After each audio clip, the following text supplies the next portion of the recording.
So Yes, far, totoo dito sa yan. experience po ninyo, how are you accepting it, yung sa career change na ito? It's actually, you just have, at saka, sa akin mismo di ako nahihirapan, no? Of course, yung mahirap minsan yung wife ko nag-a-adjust, right? Because sometimes I have to, I wake up early, I have to leave early, go to some places, di ba, kung saan yung kliyente. Then I have to protect their rights. Then of course, alam mo naman yan, congressman, when you become a lawyer, parang forever ka nang may assignment.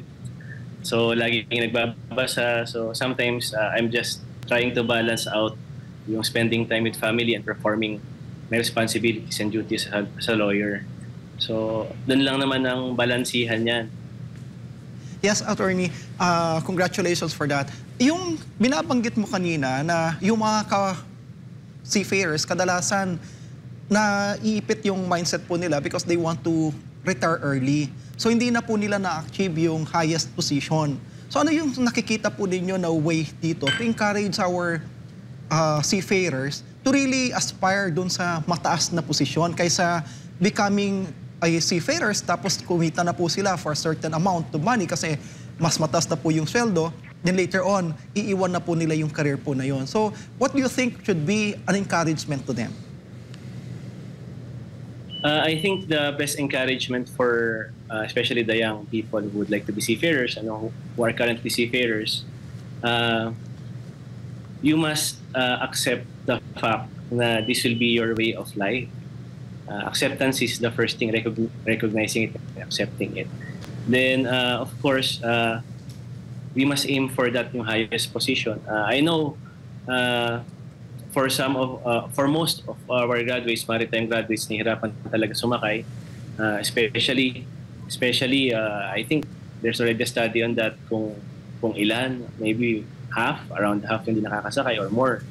So, what I would like to share to them is yung life nila dapat discipline in a way na hindi lang militarily discipline kundi critical thinking, nandiyan din yun, di ba?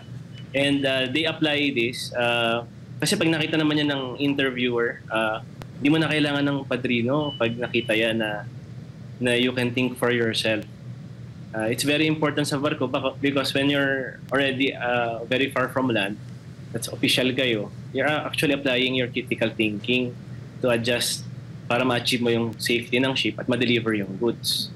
So, yun yung general na advice ko sa kanila. Of course, very simple lang, yung write it down.